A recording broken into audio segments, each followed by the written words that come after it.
I think the Vikings are going to approach things a little differently this season.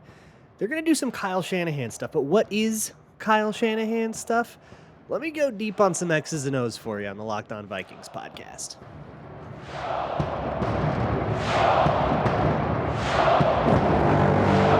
You like that on 3, 1, 2, 3, you like it! You are Locked On Vikings, your daily Minnesota Vikings podcast, part of the Locked On Podcast Network, your team every day. Hi, welcome to the Locked On Vikings podcast, part of the Locked On Podcast Network, your team every day.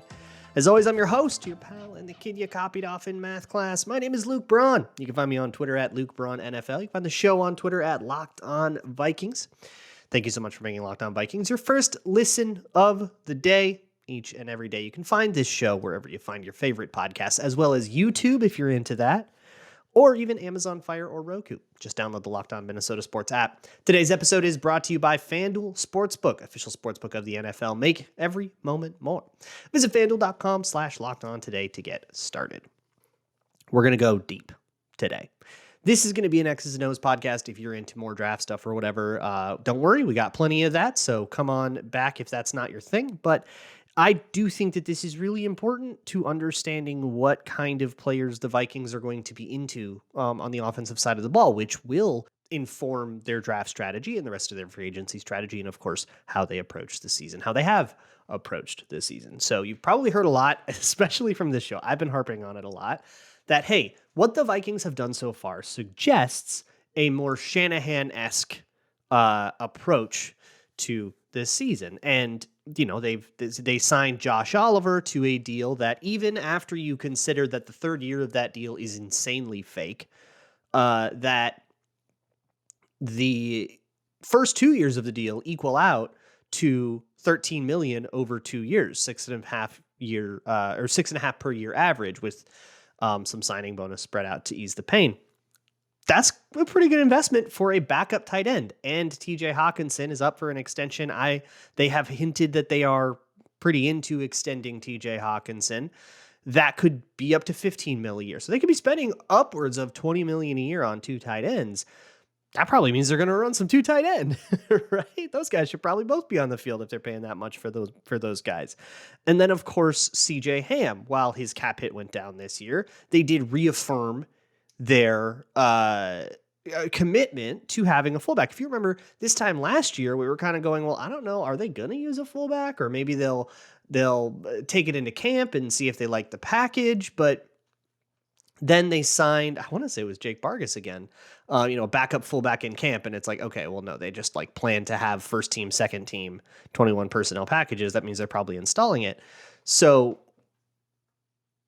basically what we had last year was 11 personnel most of the time. It was Thielen, Jefferson, KJ Osborne, Dalvin Cook, and a tight end, be it the kind of rotation thing that was going on in the first half of the year, and then TJ Hawkinson the second half of the year. That was it. And that was your personnel. And if that ever changed up, it was kind of as a subversion, but that was your staple. With all of the commitments that the Vikings have made to people who don't really fit into that vision of an offense, right now they only have 2 starting caliber wide receivers, unless you're real high on Jalen Naylor, Justin Jefferson and KJ Osborne. And some people might even argue that KJ Osborne should be a wide receiver 3, and maybe that's not a starter or whatever. But the point is, they only have, those 2 receivers. They have 2 tight ends. They have 2 running backs. They are set up to live in a rotation of 11, 12, 21 personnel. I want to go a lot deeper than just they'll put bigger guys on the field and do stuff with them. I want to actually kind of talk about what that stuff is. But first, I kind of want to drive home that using all of those personnel packages and having players that are available for all of those personnel packages, that value compounds on itself and kind of overlaps with itself. It becomes more than the sum of its parts. If you are just an 11 personnel team, and let's just lay out the problems with the Vikings offense, which was not awful by any stretch of the imagination, but the Vikings have expressed displeasure with the result that they got in 2022 out of the offense. Of course, they have a lot more displeasure with the result they had with the defense, but they still have wanted to make changes to the offense, right? Here's the problem.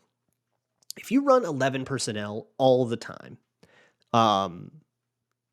the run game is going to have to do something to make up for that, because you're never going to have bigger guys on the field. You'll only ever have that one tight end, and you'll have wide receivers blocking a lot. So you need wide receivers who can block. I think KJ and Justin Jefferson can do that, so that, I guess, works. And they kind of have to act as pseudo tight ends sometimes in the run game. But the thing about this run game, which is very McVay-ish, and Sean McVay has never really prioritized his run game. It's always just been a means to an end, and that end being play action bombs. But it's never been really a focal point of trying to move the ball by doing all this different stuff. Whereas Kyle Shanahan does do that. He does try to find ways to run the ball, and to do so effectively and to do so consistently, and to, minimize these 2-yard dumb runs that you then have to go answer about and say, we were establishing something. If you're going to, use plays to set up play action, those plays probably shouldn't set up second and longs, right? So with the McVay side, they really had two moves, zone and duo. Their outside zone package was pretty simplistic, and it was a lot of pure outside zone, very often to the weak side. Sometimes they'd throw some jet motion in there to try to get linebackers flowing in one way or another. That was kind of it. That was their zone game. They had a little bit of inside zone, a little bit of linebacker or whatever in certain circumstances. But for the most part, when we're running zone or we're running duo. Now, both outside zone and duo require double teams up front, and usually on the interior. They want to have double teams at least at the very start, and then they'll combo up to linebackers if appropriate. So the numbers game in the middle, you kind of have to have the ability to use 4 guys, usually on the 2 defensive tackles, or on a tackle and an end, right? 4 of your offensive linemen will be dedicated to 2 players. And that's kind of the point, is that those 2 players are going to get moved. It's 2-on-1. So you can, kind of rely on that and create space accordingly, and then build out from there. Both of those run plays, however, are going to have different challenges when they're going against 5-man surfaces, 5 down fronts. This is not always the case in any defense, but they saw a lot of it against Miami, against Arizona, for example, where those teams came in, they put 5 on the line of scrimmage. So you have 4 on the line of scrimmage. And let's just work out the numbers in our head. You have 4 defensive linemen on the line of scrimmage, and the offense has their 5 offensive linemen and a tight end. Those numbers add up, right? You can have a couple of 2-on-1s on, say, the 2 defensive tackles, and then you've got a tackle on an edge rusher, and then you probably have to have a tight end on an edge rusher. So you have one matchup there that looks pretty good for you, and the rest of it is either a 1-on-1 or a 2-on-1, and it's not great. If you put an extra guy there, the offense has no choice but to split up one of those double teams so that there is an extra lineman available to block that extra guy. It breaks things up. And so against 5 down fronts, these run games just will not do better. That is one step toward countering the old Vikings offense, the 2022 Vikings offense. The second step is you got to think about what the Vikings will do against you if you do 5 down. If you come out 5 down, you put your bigs on the field, right? You put your linebackers on the field and you say, we're stopping this dang run. The Vikings are, well, what are they going to do? They're going to throw over the top of you with Justin Jefferson. You have all of this stuff in the meat grinder of the middle of the field. What we're going to do is we're going to motion Justin Jefferson to some kind of weird inline alignment that forces your coverage rules to put Preston Smith on him, and we're going to have him run routes. Good luck with your linebacker, or in some cases even your defensive lineman, covering that guy. And that becomes the subversion. So how do you counter that subversion? Well, you put a high safety on that side of the field, so that if Justin Jefferson runs anything deep, it's capped. And then you just kind of dedicate the rest of your resources to underneath coverage. Wherever Justin Jefferson is, somebody will be underneath him, and that safety will be on top of him, and you have him bracketed. You stay in that 5 down front. The Vikings will never be able to force you out of it, and you kind of have the counter to the Vikings. That's the problem with the Vikings offense that they are trying to solve. Where this Shanahan stuff comes in terms of solving it is aimed, a lot of it, at those 5 down fronts. The 49er version of this offense has a much easier time against it. And a lot of it is just because, yeah, they've got bigger dudes out there, but also the way the spacing works out is a little different as well. So I will get way more into depth with all of this. We talk about Josh Oliver and C.J. Ham and how they all go, and then maybe talk too about what we're looking for in the draft. But first, let me talk to you about a good old Gramble. FanDuel has released its 2023 win totals for all of the teams, even the Packers and Jets, which like other books have not had the balls to do, and you might be able to take advantage of it. The Jets are at 9.5, Packers are at 7.5, because it's kind of hedged, I feel like, a little bit, because we don't know where Aaron Rodgers is. But if you don't believe in Aaron Rodgers anymore and you want to bet that Jets under, or if you just want to go ahead and bet that Packers under and have one more reason to root against them, or you can bet the Vikings over or under 8.5. If you can correctly guess whether or not the Vikings will have a winning season in 2023, you will be rewarded by FanDuel. Just go to the FanDuel app. It's safe, secure, and easy to use. And first-time users, when you sign up, if you go to fanduel.com/lockedon, you can get a no-sweat first bet. That means whatever your first bet is, if you whiff on it, you get $1,000 back in bonus bets. That is the no-sweat first bet at fanduel.com/lockedon. That's fanduel.com/lockedon to learn more. You can, of course, bet on the NBA, MLB, NHL, money lines, player props, parlay stuff, all of that stuff. Make every moment more with FanDuel, official sports betting partner of the NBA.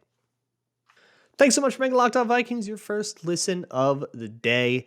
After this show, I would love it if you went to lockedonpodcast.com/newsletters and read up and /signed up for Luke Inman's NFL draft newsletter. Love Luke, love his draft stuff. Go check that out. Also check me out on patreon.com/LukeBraunNFL. You can watch a history documentary series, 7 episodes, averaging an hour each, detailing the entire history of the Minnesota Vikings, all the way from Sid Hartman calling up some billionaires saying, hey, Minnesota would be a great place for a football team, all the way through to the end of the 2021 season.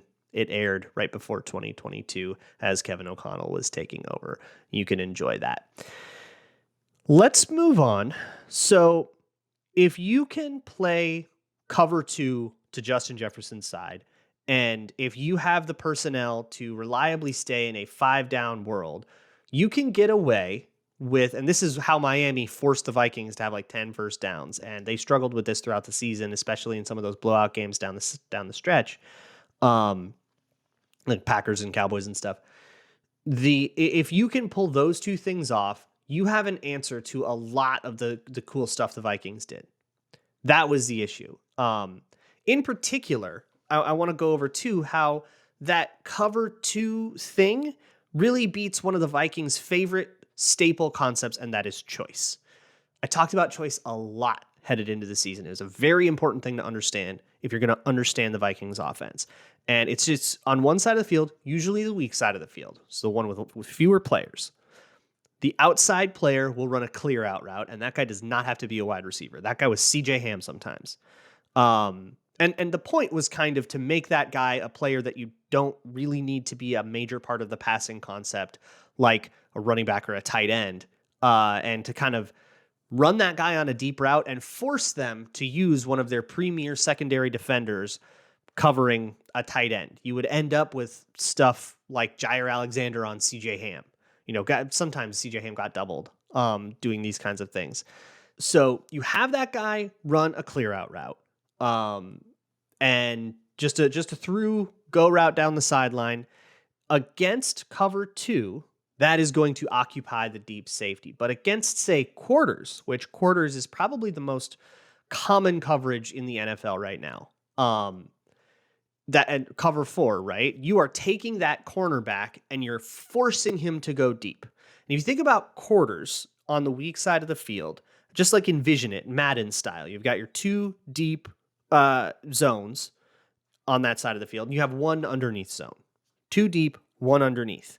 So if you send a clear out route deep, you have ensured that that corner is not going to be able to help with choice. And all choice is a 5-yard option route. You go 5 yards and you turn, if he's playing you inside, you turn outside. If that defender, whoever that defender is, whether it's a zone or a man, if he is playing you outside, you turn it inside. And if it is true zone, you just find the soft spot and turn around. That's choice, right? Just quick. You're just trying to get a quick 5 yards. That's all this is. So a clear out route to make sure that one of these underneath defenders has to run with you, and then you run choice. Against cover 2, however, that only has 1 guy deep and 2 underneath. Whoever that deep guy is going to have no problem in the world taking that clear out, right? With C.J. Ham, T.J. Hawkinson, give it to Adam Thielen, give it to a speedy guy. It doesn't matter. It's a safety, right? His job is that. So he'll go take that, no problem. And now both of those underneath defenders are available to cover choice. So you can't go inside, you can't go outside, and they can squeeze it pretty comfortably. And you're going to have to go to the other side of the formation, which a lot of times the Vikings would pair choice with, say, a return route or something else coming across the middle.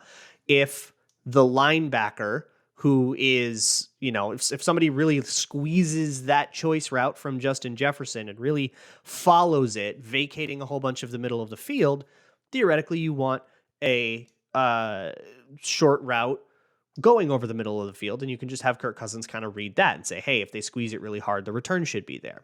That's all there. But essentially, you can force the Vikings to constantly be in a world where Kirk Cousins has to go to his second read. And while I don't think that that's an issue for him, you're never going to be as good on the second read as you are when you can just drop back and throw to the first thing. It's just going to, over time, cause inefficiencies in the offense. Okay, so there is the whole problem, right? Or not the whole problem. There is a major portion of the problem schematically. There's also stuff like Ed Ingram got beat really bad this game, or Ezra Cleveland got beat really bad this game. The wide receivers couldn't beat man coverage. All that stuff also had something to do with it sometimes. And again, the offense wasn't like awful. This is not a catastrophic thing that needs to be built from the ground up. And the Vikings are still going to live using a lot of outside zone. That's going to be a staple still. But the difference is, a huge difference, is whereas before the Vikings loved to run outside zone to the weak side. That is, where there's fewer guys. That's pretty much the logic to it. And again, with that 5-man surface, that 5 down front, the defense could essentially afford to put an edge rusher pretty far to the outside on both sides of the field. So whether you're running outside zone strong or outside zone weak, there's going to be somebody in a decent position to make a play that the Vikings have to account for. Now, the Vikings they're probably going to see a lot of the same thing, but they're going to start running more toward the strong side. On the weak side, that edge rusher, whoever he's over there, it's going to be a lot harder for that tackle to get out there, to reach him, to push him, to do whatever, because there's just so much more space for that edge rusher to work with to set up some kind of move. On the strong side of the field, where there is a tight end, now you just double that guy. Whether that's T.J. Hawkinson and Christian Darrisaw, T.J. Hawkinson and Brian O'Neill, or I guess, I don't know, like Blake Brandel if O'Neill isn't ready for the start of the season.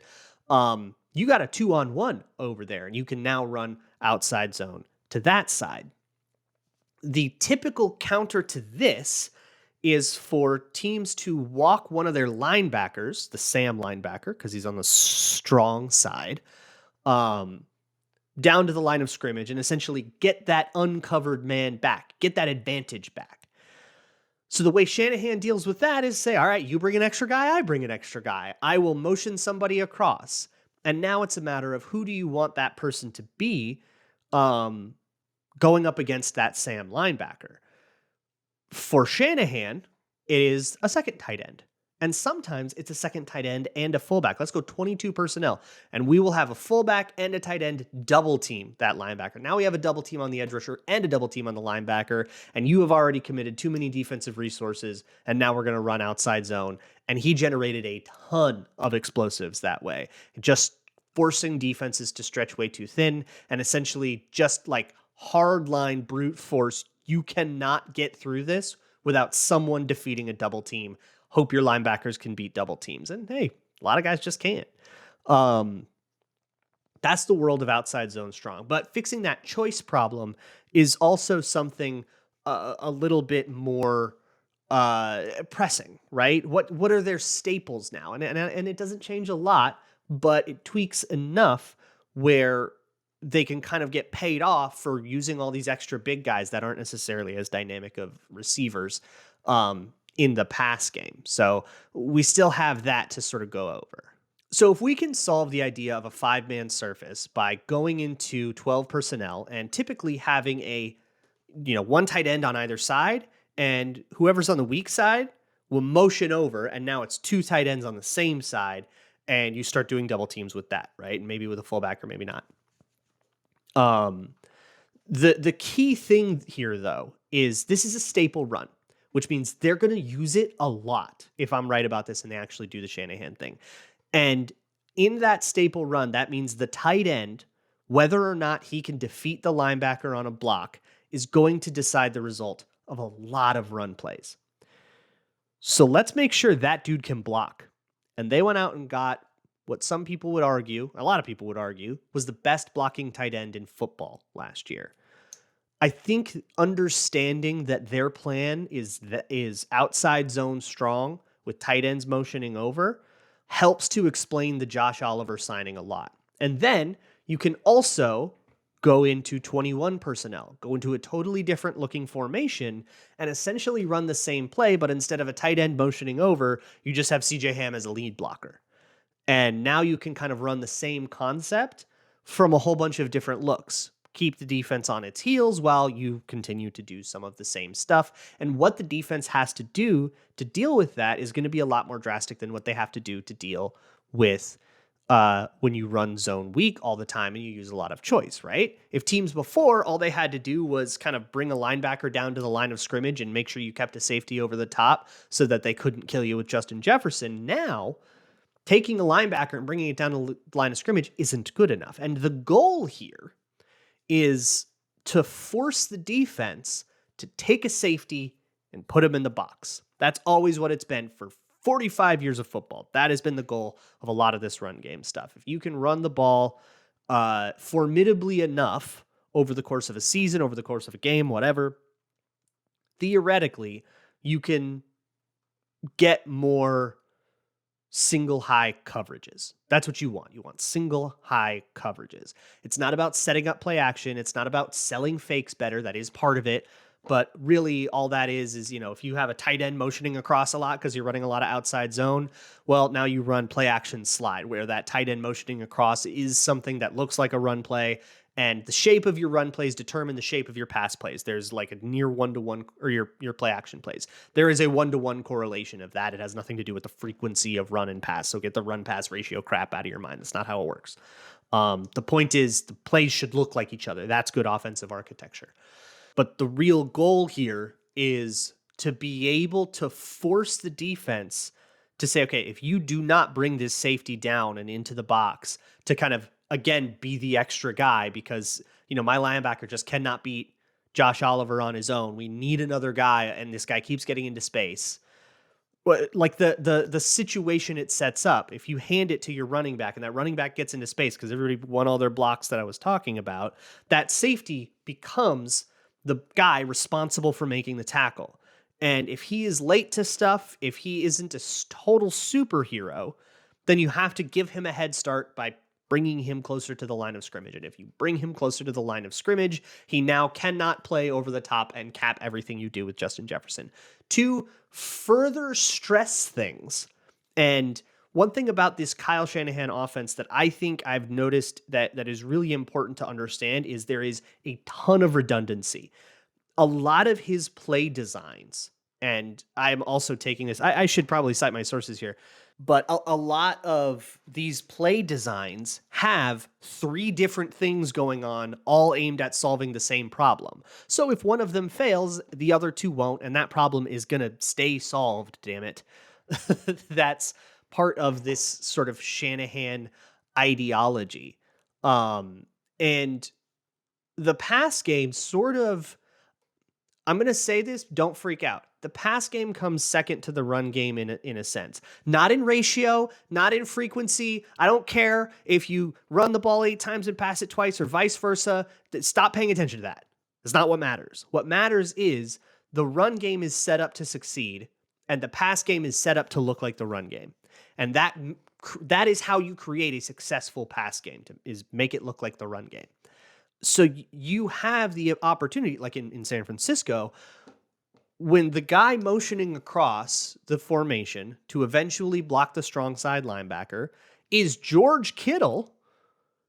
Now, suddenly, that can turn into a play action slide, keeper slide. If you play Madden, you're familiar with it. It's probably a staple play for you, which is tight end motions across the formation and then runs out and catches a pass in the flat. Now you've given George Kittle a yards after catch opportunity. What if that guy's Deebo Samuel?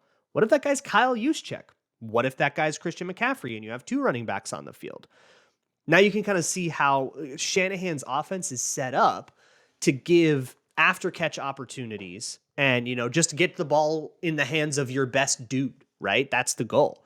And that's the cliche you can kind of bring all this back to. It's how do I get the ball in the hands of my best dude? For the Vikings, that's Justin Jefferson. So this is going to look a little different. They're not just going to copy paste Shanahan stuff because Shanahan doesn't have a Justin Jefferson. His best pass catchers, his best weapons are a running back in McCaffrey, a tight end in George Kittle, and a wide receiver that they use as a running back in Deebo Samuel. Those are their guys. Our guys are Justin Jefferson, and I guess the second best guy is a tight end in TJ Hawkinson. So I'm sure they will steal a lot of the Kittle stuff. But how you kind of convert this world into great opportunities for Justin Jefferson, I don't know if that's throwing him 2-yard passes and making him break a bunch of tackles. For me, the best way to get the ball to Justin Jefferson is a go ball down the sideline and deep stuff, right? We want shot plays to Justin Jefferson where he can go catch the ball, or intermediate stuff over the middle where he can catch the ball and start doing stuff, kind of in the secondary and trying to make big explosive plays that way. And utilizing what he does before the ball is thrown. There's so much to that you don't necessarily get from like running backs that you can throw screens to. So that kind of leads me to, and I'll wrap it out with this, and I'll probably talk a little bit more about this tomorrow too, because I feel like there's some other stuff I didn't get to. But I'll wrap it out with this. What does that mean the Vikings need? If you want to try and project what kind of player the Vikings are looking for in terms of a skill player. And I'm going to say skill player. I'm going to stop saying wide receiver. I'm going to start saying skill player. I need a guy that's dynamic in space, whether that's a running back, whether that's finding a way to keep Dalvin Cook, whether that's drafting Zay Flowers. I'm starting to really fall in love with Zay Flowers as a fit for what the Vikings are trying to do because I think he provides that element. I need a guy that can catch a crossing route and turn it into something special. That's Zay Flowers for sure. And I think that complements what they want with Jefferson a lot. Somebody like Jordan Addison wins in a different way, and you can find a way to make that work. You can combine McVay concepts with Shanahan concepts, and as long as you similarly adjust the run game so the run game looks like the pass game, you should be just fine doing that, even if it's kind of a little awkward to sort of live with one foot in, on both lanes there. But that's, if you want a takeaway that actually kind of previews the draft, because we're in April and everything has to be about the draft. It's that the Vikings, I think, should be looking for dynamic dudes with the ball in their hand. Not necessarily that they shouldn't look for deep burners or deep play receivers or, guys that love to catch 50-yard post routes or whatever. That's all fine and dandy. Go ahead and find one of those too, right? And it's just a matter of maybe those guys sink a little on the board and, dynamic in space guys rise a little bit in the board. If you're trying to figure out who their running back's going to be, because if they trade Dalvin Cook away, they're going to need at least one more running back with a starting pedigree. And you're maybe looking at the draft for that. Who is the most dynamic with the ball in their hands? Who's the guy that can create explosive opportunities? There's a number that I'm super, super in love with. Like Deuce Vaughn, I think is a great one. He's the little stupid shifty guy, and he can really make a lot of guys miss. Of course, there's, Bijan is probably the best in the class at that, although I don't think that he's going to be available at the price the Vikings will want to pay there. But you get where I'm going with this, whether it's a running back, a wide receiver, a third tight end or something. I don't know. Maybe we go jumbo and it's weird. It doesn't matter. I don't care what the 2 letters next to his name are. I care about his skills. And if he can make a bunch of dudes miss in the open field, if he can turn a 4-yard crosser into a 15-yard gain with some level of regularity, the Vikings should be into him. I am into Zay Flowers for that reason. He's certainly not the only name, but he's the only one that keeps coming to my brain. So that's the guy that I'm going to unreasonably attach myself to. And then when he goes to, I don't know, like Miami or something, I'm going to cry. I want to keep talking about this throughout the offseason kind of generally, but there's your sort of your primer for what the big Viking problem was and how I think that they're going about solving it and how it kind of explains, C.J. Ham and Josh Oliver, they occupy these important roles. And the fact that you can bring out 21, bring out 12, and fake all the same stuff because you can run all the same stuff out of that makes you so much harder to defend when you actually are doing play action and going to trying to go to Justin Jefferson on a big corner route or something. So I could talk about this for hours, and cumulatively, probably will. Welcome to Locked On Vikings. I will see you all tomorrow. In the meantime, check out Inman's newsletter. Check out the draft scouting, Locked On Draft Scouting with the formerly draft dudes, Joe Marino and Kyle Krabs. They're here on Locked On now, full on Monday through Friday, just like this show. Super cool stuff. I will see you all tomorrow. And as always, Skull.